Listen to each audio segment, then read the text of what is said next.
So I've asked everybody to really start by giving us insight into what it feels like to be them in this era, since we've got panelists who are in such a different uh, elements in the news media. So why don't we start with you, Julianna?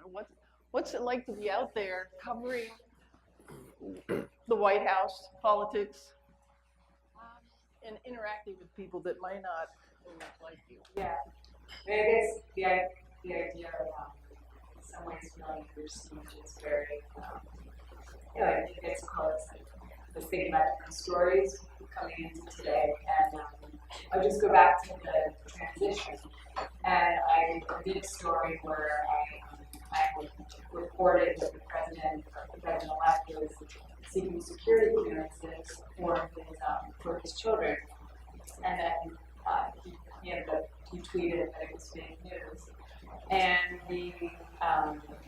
all of a sudden the barrage of hate mail and Twitter messages were coming in a way that I had heard other colleagues talking about during the campaign and covering Trump, but I had never really experienced myself, and the hate that was coming in. Somebody sent a picture of this was really weird, but sent a picture of a cookie with of a man with a Hitler mustache, and then a cookie of a Jew burned to a crisp, and it was really a wake up call for what the next few years at least were. Can I ask you, did you interact with anybody? What was your response to this kind of reaction? On Twitter. Do you tweet much? I tweet very carefully, and I often will. She can work at the Times. Will retweet more than actual tweet, and tweet out my stories rather than using my Twitter handle for commentary, because I think that's a bit of a slippery slope, especially now where everything is just watched so closely. And so when I get those kinds of notes, I actually rarely ever interact with people who are tweeting at me, and especially like that, because I don't want to engage. I don't want to engage that. I sent it to CBS. Yeah. Just, make sure that there weren't any security concerns. But even people who are just, not quite that crude, but maybe just think also you're fake news, or. I don't engage with them, and we can get into this later. But I feel like nothing I say to somebody who is clearly holds such an extreme view is going to make a difference, and that forum I don't think is the case. Yeah. So how about the two of you? How do you react to people that, there's a scale of, hatred or criticism. So have you found any effective way? Do you even try? So I get a lot of mail because I write opinion pieces. Yeah. And so, my practice is that if someone is, and sometimes I get too much and I just can't do it. But my practice is if someone is polite or somewhat reasonable, I will try to answer them, and I'll at least say, I understand your point and thanks for writing. But I've been called the C word many times. I've been threatened. And there have been a couple of things that I've sent to an editor at the Post who kind of then sends them to legal. That are scary. It is email, so it's not like they're at my doorstep, but it's still, you realize the vitriol, and it has nothing to do really with what I've written. It's not as if I'm saying anything so extreme. It's just that it hits people in a very emotional place. But I've also had a lot of wonderful, supportive, reactions from people. So, and then the same thing on Twitter. It can get very ugly, but of course on Twitter you can block people, you can mute people, and the minute things get at all vicious or profane, I just I just mute those people. That's it. I think that's the point at which I don't really care what they say at that point. It's fine to argue, it's fine to represent another point of view, but it's really not okay to be, abusive. Right. Yeah. Kevin, what about you? Yeah, I mean, I'm probably lean toward not engaging people who are not really there for good purposes. I mean, I think one of the great, the beauty of the internet, right, is that it connects all of us. It's instant, it's immediate.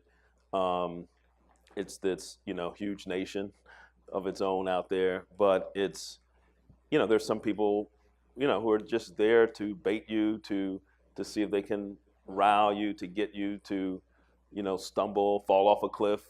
And, if that's their purpose, then they're not really for the dialogue. So I'm usually looking to see if someone raising a question, do they want a real answer?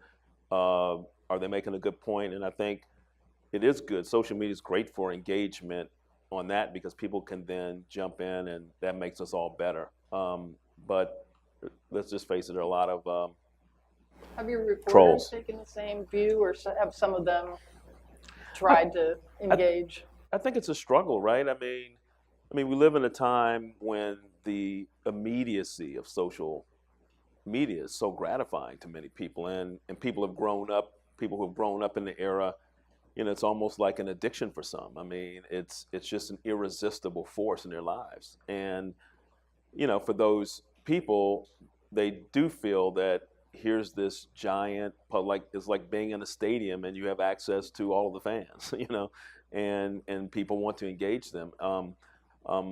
I don't suffer from that habit, but others, I recognize that for some it is that. It's this sense of connection is strange. I mean, a lot of my sons, some people would rather communicate through text and direct message than any other way. It's just, that's how they've grown up. That's their natural habitat.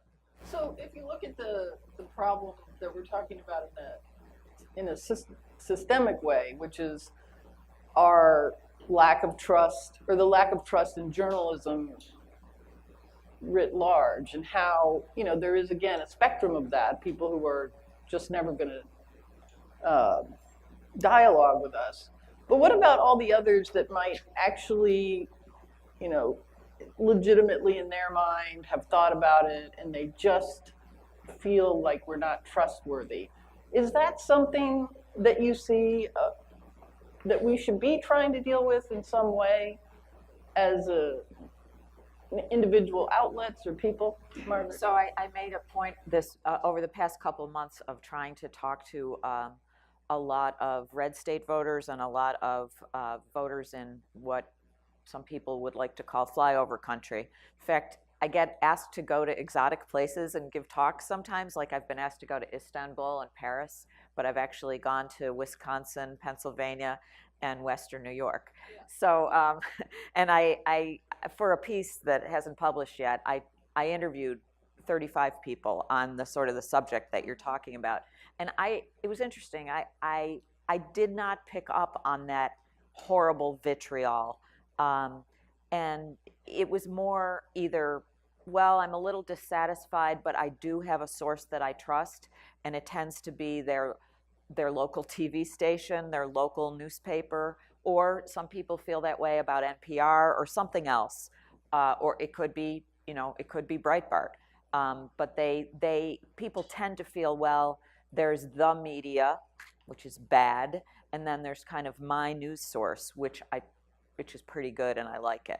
And of course, that is more and more my Facebook feed.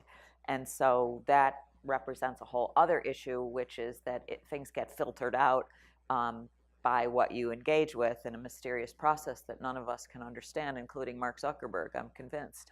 But, but I guess the bigger point is simply that while we know, and because we read polls and we get vicious emails, that there is anger out there, I think the normal person who's living his or her life isn't fixated on it at all, but has some thoughts about it, And one of the thoughts they have is that they'd like to see news and opinion separated more, which is something we do less of now, you know?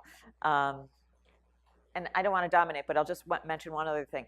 So I write a column, and a couple months ago, the Post started putting these little bugs on each piece of content that said what it was. So it could be analysis, it could be perspective, it could be opinion.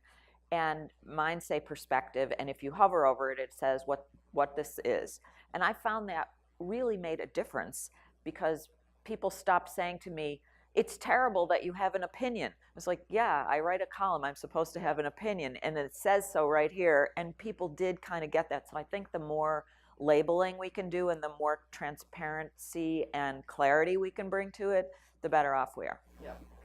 Julianna, what do you think about TV's role in actually creating the distance? Either because television is still so, well, how could I say this without being critical? It's, you know, it's very formal in a way. You know, you're not bringing people, well, sometimes you are, but bringing them really into exactly how you're working. It's more, you know, you're standing up there looking composed and you've got a script. And on the other hand, you know, there is a lot of opinion. Do you feel like it's too mixed in, that it's not segregated enough? And so I guess a couple of things. One, I think we have seen in the last few months some really great examples of television telling stories in a longer format. mm-hmm. So you have, you know, the 60 Minutes this past weekend had an amazing piece on the opioid epidemic and the revolving door at the Drug Enforcement Agency. And then you have the Vice documentary in Charlottesville, where it wasn't, where you didn't have that issue of distance, where essentially this reporter was embedded with the white supremacists down there, and really told a harrowing story of what was happening on the ground. And so I think that the onus is on news organizations to try and find television news organizations in some ways to try and find ways to replicate that kind of storytelling. The other challenge, though, for network news right now is also just the real estate and the time constraints to tell a story. You know, last night with John Kelly coming to the briefing room, that was a really difficult story to tell in a 90-second or even 2-minute piece, not just because of, you know, the length of his own remarks, but because of the backstory that went into it. And so there is the challenge there is telling a story and also making sure that the audience is served by having appropriate context and just in context, in context for what they're talking about. So is there any idea of blowing up that formula and coming up with something different? That well, CBS, they actually on the evening news, the way that they covered it was pretty interesting. They let Kelly's they just ran chunks of Kelly's comments instead of storifying it and then coming out of it and having John Dickerson, host of Face the Nation, analyze it. And I think I think that these are not normal times, and the challenge, I think, for news coverage is, and especially on TV is to not to necessarily normalize it, and I think you have to think of new and dynamic ways to tell these stories that reflect that. Kevin, is the distance problem the same in the sort of publication that you're working with? Well, I think, you know, to go back to the question about what should we do to defend. I mean, I actually think, like any other industry, we should go out and maybe hold some town halls, you know, go around the country, let people know what we do, be more transparent, do some public service campaigns. I mean, we should combat the notion that there's something wrong with our business. It's so essential for understanding each other, and it's interested in the democracy. And I know we do some of that selectively, and not in a defensive way, but in an explanatory way, because I think sometimes, understanding, and I also think the power of live is really important in this culture, right? Doing live things, because now you do a town hall, you can beam it to the world. You have ways to stream it, on social and other ways. And I think that's the kind of engagement we need about our business. What we do is we have a platform that focuses on race, sports, and culture. It's essentially a startup in a big company, ESPN, and so sure, you can go to the undefeated.com, but I look at it like, how do we interact with people in the world in any kind of way, not just on our URL, not just the physical house that we live in, but through town halls, through other kinds of storytelling that we do to try to engage an audience. I mean, we're at, I think, this period where athletes are really stepping into their voices. They're using them in powerful ways, not only in their own platforms, but they're really trying to affect social change. They're trying to figure that out, and it's probably the greatest period of that kind of activism among people who have very high profiles in our country that we've seen in 50 years. And so it's a really important kind of development. Yeah, well, I've always thought, well, in recent years, that we should report on ourselves in the way that we report on other people, including our process. But why is there such resistance to that? Because nobody's really doing it yet. Let the cameras into the newsroom. You still have editorial control over editing the, really ridiculous comments or whatever. But why not do that? Why hasn't that happened? I think one of the reasons it hasn't happened is that we see ourselves as, we want to be seen as impartial. Some would say objective. Some say there's no such thing as objectivity. We could debate that one. But, we don't want to be advocates, I think, sometimes to a fault. Right. We won't even be advocates for ourselves. And, I've always felt like if we don't press for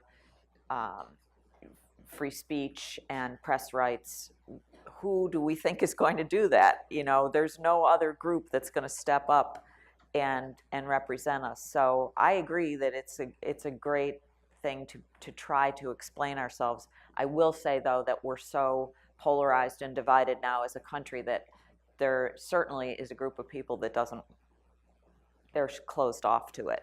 But there are a lot of people in the middle group that they're neither fans of ours, maybe don't understand our mission all that well, but aren't turned against us too. So there, I think we could have an influence. But they also have no idea how reporters think. I mean, how many times have you had a conversation with someone and they've actually how do you do what you do? How do you get your story ideas? Really, people have either misconceptions, stereotypes from what they see on television, that we all just stand there yelling at the person on the podium, right. And really have no idea how we do our job. Do you think that the media is enough out in the red states, in the places where the critiques are the highest and the most intense? I mean, are we there telling their story enough? I mean, the national news media is making an effort now to get into the red states more, because we realized that we didn't quite get it during the campaign. And so, the Post has its America desk, and there are a lot of other efforts. But as local media dries up, I think that's a huge factor, because many times, national media will be picking up on what local media does. And as I said, people tend to trust the local. So I think the demise or the weakening of local media is a huge part of this equation. What about? No, I don't think. Yeah. Why is that?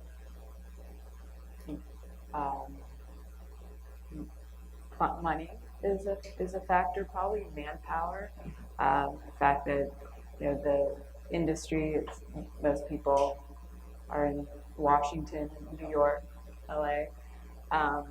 But I think one of the other challenges that we're talking about here are all the different audiences that our stories are trying to reach, and how segmented everyone is. So, if you want, one, in theory, an objective story should be able to, cut across age, race, gender, but you have to go and find young people, for example. So you have to make sure that let me go a step back.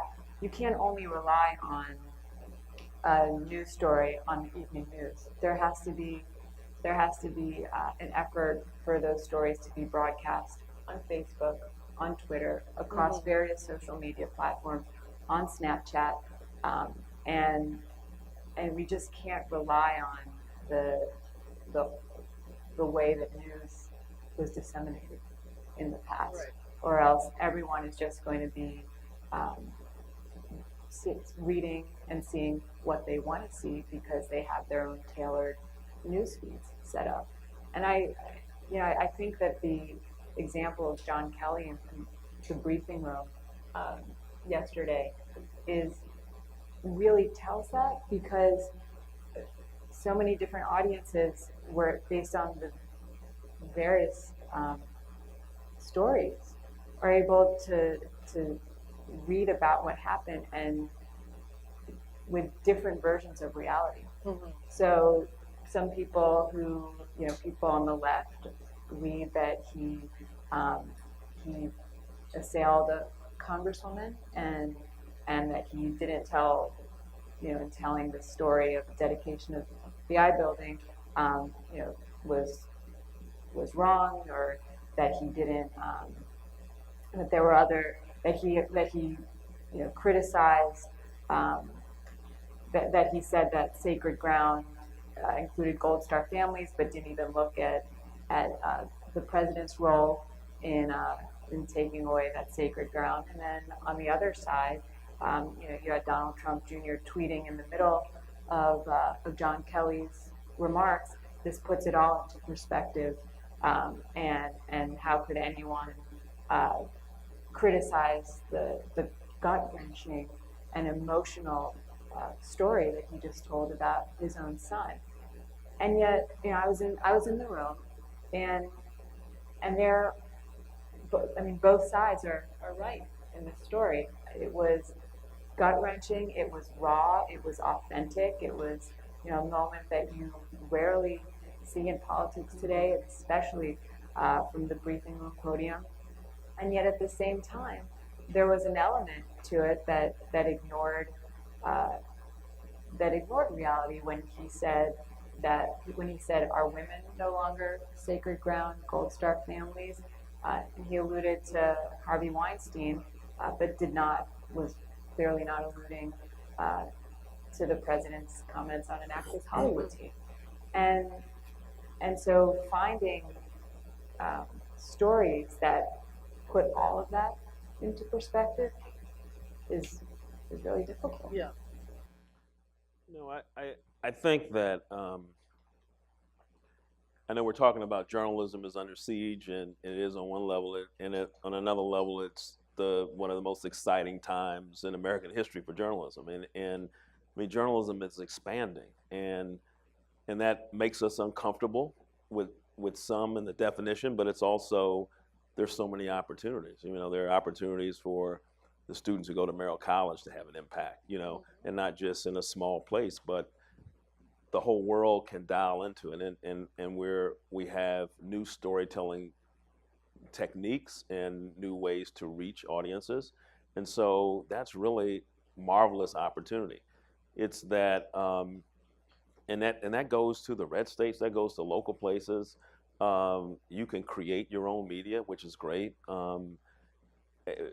But on the big stories, the important things, and that's where the winnowing gets, when we get to things like the Russia investigation or terrorism, then we're down to, organizations with maybe a handful with resources and expertise. And that's also an important function for a society. You need to be able to have that, to hold government accountable, to hold people empowerable to investigate. And so, you do worry about the ability for that work to be seen credibly by the largest masses. So I think we're in this great period where we're really, journalism is becoming more elastic, but in a good way. And then it's also being challenged at some of the foundational places. Yeah, and how many of you have gotten people who come up to you and say thank you? I've had that happen, and it's rare. But now people will come up and say thank you for the role that you play.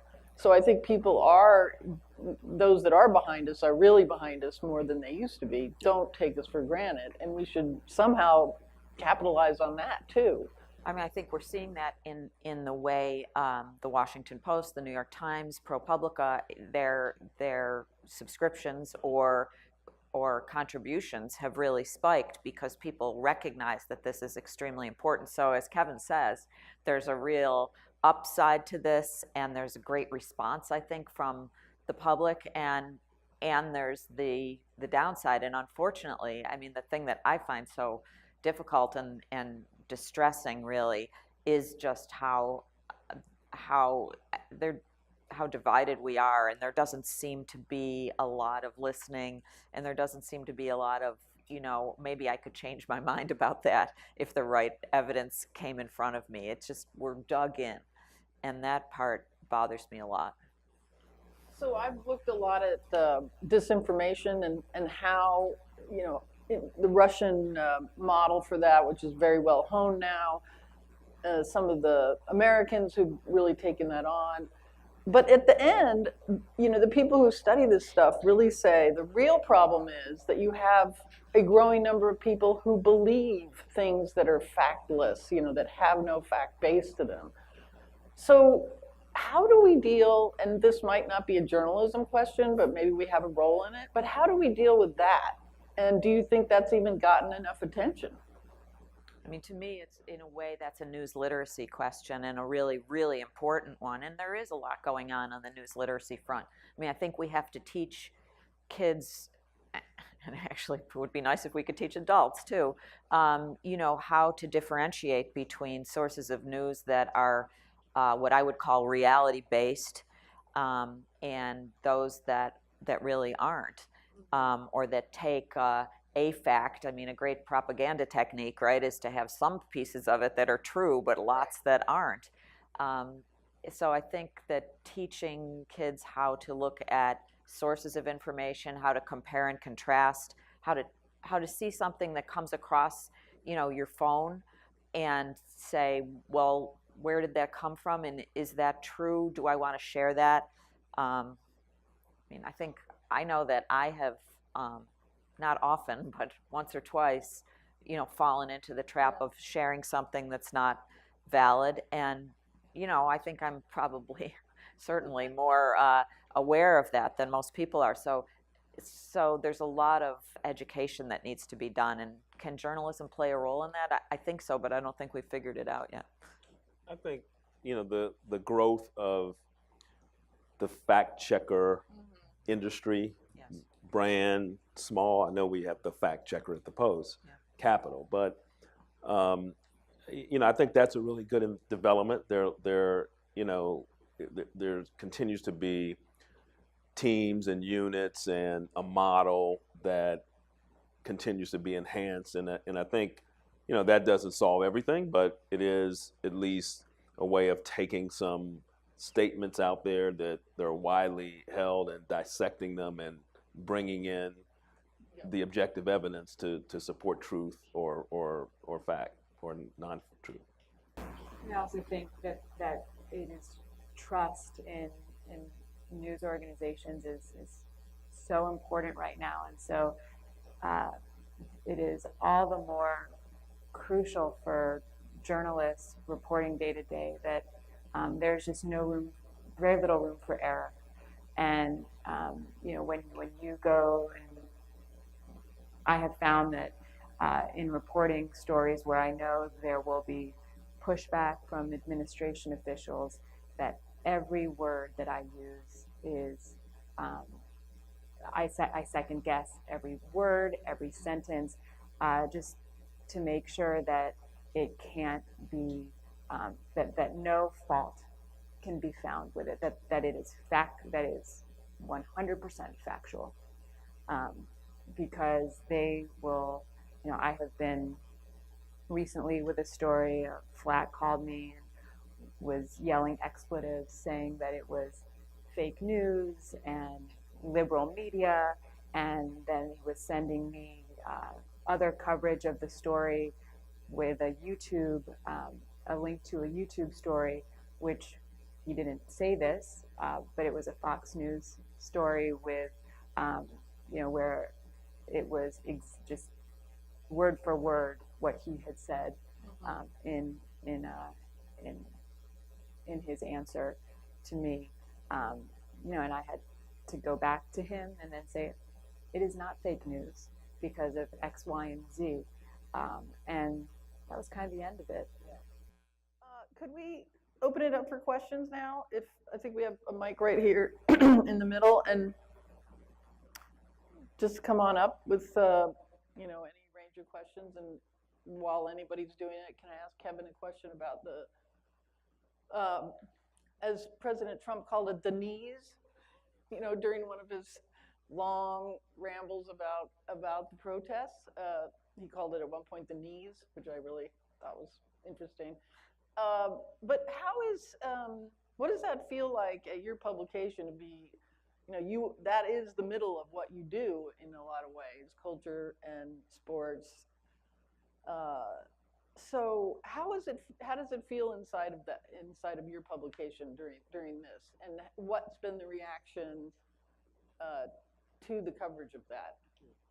Well, I think we're finding that politics bleeds into everything, including sports, and it's just gotten more attention. I mean, I think the thing about sports is that it's so universal, and you're at a game and there's a Trump supporter or Hillary Clinton supporter side by side, and no one's really that divide never plays itself out at stadiums or in arenas, in the watching of sports, and it's been inserted in a big way, in part because of the president's habits, right, of tweeting, and so it's brought a lot of athletes and the leagues and having to react, and I think it's certainly a story that's important and live and active, and I think fans are parsing it the way fans do. You see, there's certainly a lot of fans who want, and they thirst for that coverage. They want to know more about their athletes. We're trying to bring that to them, and there's certainly fans who want to, I just want to see my highlights and remember the good old days of that. And so, that's a lot of the same divisions that we see in other areas of the country are playing out in sports now, both on the field, off the field, in the stadiums. Okay, yes. Hi, Aleshu Bayak. I teach journalism at Northeastern. I heard a really interesting talk recently from Alice Marwick at UNC. She's in the comms department there, I believe. And she and her team kind of dissect the alt-right and the conversations. But one of, I think, the really interesting points she made was the manipulation tactics, the propaganda tactics that they're using to push messages and kind of co-opt the media avenues that we have thought we had reign over, and are able to set agendas in a way. And so I wonder what some of you think about how you either combat that, crowd it out with what we believe should be the agenda. So just wanted to open that up. Thanks. Yeah. So, I mean, I think that's very valid and something to be concerned about. We definitely, as media organizations, don't have this gatekeeper role that we once had where, we're on the mountaintop and we're going to decide what's news and we're going to present it to you, the viewer or the reader. It just isn't that way anymore, and it hasn't been for years. And those entities, whether it's the alt-right or any other group of people who figure that out have a huge advantage. And, we have to be smart enough to move into a different way of dealing with that, whether it's fact checking, whether it's more explanation, um, telling the story in a different way. I don't think we can sort of stay comfortably in our role that I think some people would still love to be in, but that time has passed. And certainly social media and controlling live events is a very, very powerful part of that. And I don't think it can be overstated. It's a huge thing. There's a great piece that I commend to all of you in The Atlantic by Alexis Madrigal it's called something like how Facebook took over the democracy or something like that. It has the words Facebook and democracy in it, and it's mind-blowing. You'll come away from it, you may not be in a great mood. It's really stunning the way in which the whole system has changed, and I don't think we've fully grappled with it yet. Well, that brings up the other question, which is, what about our own platforms as vehicles for things like trolls and bots? Do our publications look at what's going on in their comment section? I mean, I actually know that they don't. I mean, at the Post, they're not doing it enough. I think it's a big debate, because once you open that can of worms, then you possibly are going to really not perhaps half the number of comments, but you'd certainly decrease the number of comments. Is that an issue for any of you, that some of these groups might be using our own content to do something nefarious? I mean, I still am probably one of the remaining people who still believes in comments, and I can't say that I read all the comments or anything like that, but I still think it's a powerful way to be engaged with an audience. I know a lot of people have turned away from it. You do have to set up some guidelines and some filters and be looking at them constantly. And there's a project called the Coral Project, which is the Washington Post, the New York Times, and Mozilla, and maybe somebody else, who are trying to deal with just this thing of how do you get comments to serve the purpose that they can serve for engagement without falling prey to all the bad parts of it, which is that they're in the gutter, or they're dangerous, or they're trolls, or they're abusive, which is all true. I once went looking on the Post site for where do you find the most interesting comments, and it was without a doubt on the weather page. People had just really good debate about and insight about weather. I mean, even science gets a lot of craziness. Yeah. So to wrap it up, any other, this is an interactive journalism, cutting edge technology, figuring out how to do new platforms, figuring out how to engage people more. I mean, what would you urge this group to be looking for as some kind of solutions for how do we get closer to our readers? How do we cut the distance between what we do and how we do it with the people that are our consumers? I think we have the tools, I mean, we can do instant documentaries. We do beautiful things now instantly. They don't need to take a year or two. We have the ability to go in any community and extract things. The power of allowing people to tell their own stories. We're working with that with athletes, and it can work with other people that you host on your platform through video and other means. I think animation, gaming. There are lots of ways to reach people of all generations. I think what Margaret mentioned about the Coral Project is great for the big organizations. We don't have comments. We're a relatively small. We have something that we experience. We call it "You Got 99 Words," and it's actually we post questions, that are debatable things, and you can come into our platform and you get 99 words, and you can say whatever you want. You can debate the question. We will have our writers and editors jump in and get in there with you. So that's something we've experimented with. We haven't even fully used the dimensions. You can post video in it. You can do a lot with that. That's cool, I like that. I guess I'll just mention one other thing, which is probably a whole segment in itself, but I just do want to throw it out there, which is the power of diversity in newsrooms. I think we have to get beyond our own filter bubbles and our own, ways of looking at things. And this is in part certainly about racial diversity, but it's partly about geographic diversity, about how you were brought up, or have you been in the military? Do you own a gun? All of those kinds of things. We need to make sure that we have a broad view, and that not only are we talking to people, but we're talking to people that can see themselves reflected in us. We need to do a lot better job of that. Totally agree. Okay, well, that leaves all the responsibility up to you to try to figure out the new ways that we're going to deal with the new world. So thank you for listening, and enjoy your workshop.